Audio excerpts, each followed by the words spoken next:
From the Oklahoman newsroom, this is an OSU update. I'm Jenny Carlson here in studio with fellow columnist Barry Trammell and OSU beat writer Nathan Ruiz. Guys, kind of all comes down to this. I don't think this is an NCAA play-in game for the Cowboys on Saturday afternoon, Nathan, but beat Kansas, get potentially to 8 and 10. I mean, this is still in play for the Cowboys, it feels like. Yeah, I think to be an at-large team, OSU definitely needs to beat Kansas on Saturday. Definitely not an easy task. They did beat the Jayhawks in Lawrence, but no team in Big 12 history has swept Bill Self's Jayhawks in a home-and-home series. 102 series, 102 splits or sweeps for the Jayhawks have yet to be swept. So definitely a difficult task ahead for the Cowboys. But no Big 12 team has finished below 8 and 10 and made it as an at-large team since the league switched to 10 teams. So OSU, to be an at-large team, definitely needs to win on Saturday. I think either way, to make the NCAA tournament, it's going to take a 4-game winning streak at some point. So you go back to Wednesday's game at Iowa State, you win Saturday, win the first 2 in Kansas City in the Big 12 tournament. Or the other option, obviously, is to just win 4 in Kansas City, win the Big 12 tournament, and get that automatic bid. So at this point, OSU, to be an at-large team, definitely needs to win on Saturday, put itself at least in the position to go to Kansas City, maybe make a little bit of a run, and put itself on that bubble. We'll talk about Kansas City positioning in a sec, but Barry, if OSU wins on Saturday, look at all these top 10 teams they'll have knocked off in a league that a lot of people think is one of, if not the deepest league in the country. What kind of argument would they have right then about NCAA tournament possibilities? Well, what they would have is 8 and 10 in the historically. Now, this is not an argument you make, but it's in the psyche. 8 and 10 in the Big 12 generally has meant a pretty good chance of getting in. In fact, the truth is, at-large teams with a losing record in conference play in the last 7 years, 7 teams have made it. 4 of them have been from the Big 12. So the committee likes the Big 12. I forgot what it was, but over 50% of the teams that have gone 8 and 10 in that time span since the Big 12 went to an 18-game schedule has made it. So the problem with Oklahoma State is their strength schedule is okay, but nothing spectacular. Their RPI is not high. The power ratings show Oklahoma State is sort of a mid-level team. Beating Kansas changes a lot of that, though. If you sweep Kansas, that opens eyeballs. So yeah. I think you have to look at Oklahoma State through a different prism. If they knock off the Jayhawks, get to 8 and 10 with a sweep of Kansas, a split with Tech, a split with West Virginia, decent non-conference win over Florida State, they would at least be under discussion, and that's all you could ask for if you're the Cowboys. Yeah, and Nathan, to your point about needing to get some more wins against Big 12 opponents, looks like right now the Cowboys are locked into being somewhere in the 7 to 9 range in the Big 12 tournament. Can't get any higher, can't fall any lower.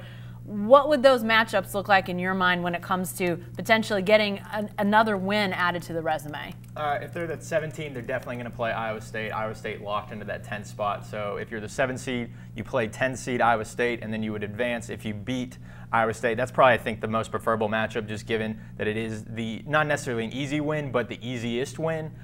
So if you do that, you play the 2 seed right now, looking like it's going to be West Virginia. Texas Tech still in the running for that as well. If you're in the 8-9 game, you're either playing OU or Texas, who OSU split with, and then you would advance to play Kansas in the second round. So either way, OSU will be playing an opponent it has beaten before in the first round, and then the possibility exists that it'll advance to the second round and beat a team or face a team it's beaten before. So the opportunity, I think, is there for OSU to advance, just depending on how things line up and how things go. I think obviously the most favorable matchup is to be that 7 seed playing Iowa State and then playing the 2 seed rather than having played Kansas a 3rd time and a 2nd time in 3 games. But again, depending on how it lays out, the schedule opportunity is definitely there for OSU to make a run in Kansas City, I think. Barry, even though that 7-10 matchup with Iowa State may be most favorable, some fans might be saying, Bedlam in the Big 12 tournament for a chance to go to the NCAA tournament? For both teams would have a ton on the line in that game, Barry. Well, look at it this way. OSU's looking for bricks in the resume.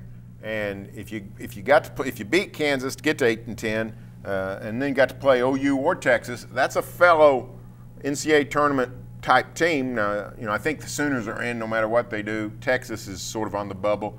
But either way, if you beat one of those two teams, all of a sudden that's another notch for the committee to think about. Hey, they just won 2 or 3 against this other team that we're comparing them to, heck, truth is, I think Oklahoma might be easier to beat than Iowa State. So that might be the way you want to go if you're the Cowboys. But you can't worry. You can't worry about that. You got to worry about Kansas, and then you got to worry about just whoever shows up. You got to play in Kansas City. But what I like is they've put themselves at least in position. You go back to early January with some of those discouraging losses, and you think, oh, this season's going nowhere. And they've picked themselves up and made this an interesting season. I was telling Nathan, the game Tuesday night in Ames, I thoroughly enjoyed it. Cowboys played well. They played hard. They beat back several Iowa State runs, which we've all seen those runs at Hilton Coliseum over the last 30 years. And these Cowboys withstood that. So another impressive performance by a team that we really didn't think a whole lot of, but has ended up showing us quite a bit. You know, Nathan, Barry mentions that Iowa State win, and that was a quality win. I know Iowa State down at the bottom of the Big 12, but going on the road and doing something that is not always an easy thing to do, winning a road game at a place like Hilton Coliseum, and that was sort of solidified by the fact that Jeffrey Carroll, Mitchell Solomon achieved something that is pretty rare. Yeah, they became the first Cowboys since 1954 to win in every conference venue. They hadn't won at Allen Fieldhouse coming into this year, hadn't won at Hilton Coliseum coming into this year, got wins at both those places. OSU hadn't won at Hilton since 2010. So it had been a long-running thing where OSU would struggle there. Iowa State obviously not on the same level that it had been in recent years. But for those two guys, I think it just says a lot about the careers they've had, the success they've had. A lot of those wins came last year. OSU went on a 5-game road winning streak. But to go into each of those venues, and there are plenty of difficult, challenging venues in this conference, for those guys to be the first, since no Eddie Sutton team did it. Eddie Sutton didn't do it as a player. So 1954 was the year before Eddie Sutton started playing Cowboy basketball. So for those two guys to do that, it says a lot about their accomplishments. They'll be recognized Saturday. It's senior day. Kendall Smith, a graduate transfer, a guy who's come in and meant a lot to OSU here late in the season. He'll be recognized as well. So it's a big day for the Cowboys, recognize the career of three seniors who've had quite the impact on the program, as well as have the opportunity to continue that NCAA tournament run. Nathan, talking about that Iowa State game, a game that really seems like this team could build on. Barry mentioned the fact that this team has been resilient, really kind of fought back against Iowa State when it could have gone the other way. That obviously stood out, but in your mind, what did you like most about what you saw out of the Cowboys in that game at Ames? I think it's Jeffrey Carroll's play. The guy has 19 points, 8 rebounds, career high 7 assists. He's a guy who OSU really needs to perform well. He's a guy who's been pretty quiet as of late. Had a good game at Texas and then comes out against Iowa State and has a good game as well. So the opportunity now I think is there for OSU to put together its first Big 12 winning streak because of Jeffrey Carroll.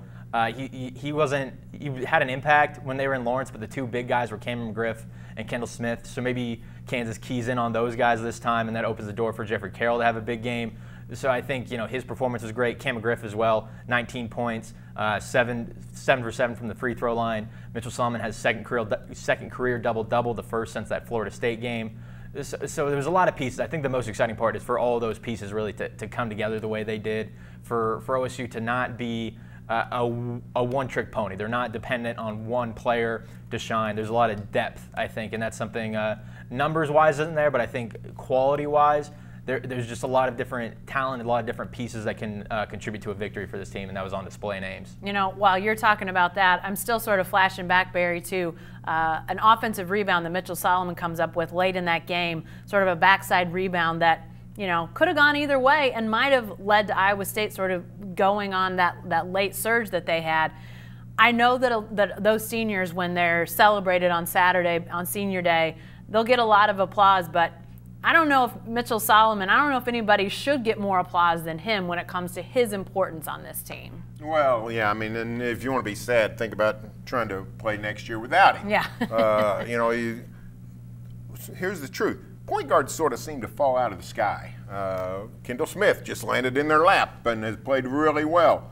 But guys like Solomon, inside guys who are not abundantly talented but can still impact the game the way he does, those guys are hard to find. And OSU found one, and he's been invaluable these last 4 years, particularly the last couple of years You know, the NCAA tournament team of a year ago, the charge they've made this year, they're going to miss Mitchell Solomon. But the good news is, as Nathan talked about, what these guys, what he and Jeffrey Carroll have accomplished, that's a monumental achievement if you're not at Kansas. You know, Kansas wins all kinds of places, but everybody else in the league struggles to win everywhere else. OSU basketball has an incredible history going back to the dusty days of 1954 in the 40s with Mr. I. But for these guys to win in 9 venues, 1954 they were in the Missouri Valley. There were 6 teams in the Valley in those days, so you only had to win 5 places. These guys have won 9 places. Yeah. So it's a great, great feat, and you know, the Cowboy faithful should salute them mightily. Nathan, we talk about history. There's another chance at history in this sweep of a Bill Self Kansas team, which has not ever happened. What in your mind has to happen Saturday for the Cowboys to get that done?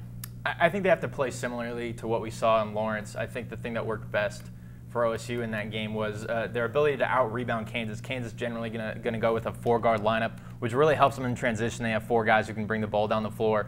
But OSU was able to take advantage of them on the glass. Cam McGriff finishes with 20 and 9 in that game. And so him, Mitchell Solomon, even a guy like Nkubasima off the bench, I think there's a lot of opportunities there for OSU to get those rebounds, get out in transition, and go. That's when they're at their best, when they defend, when they rebound, when they run.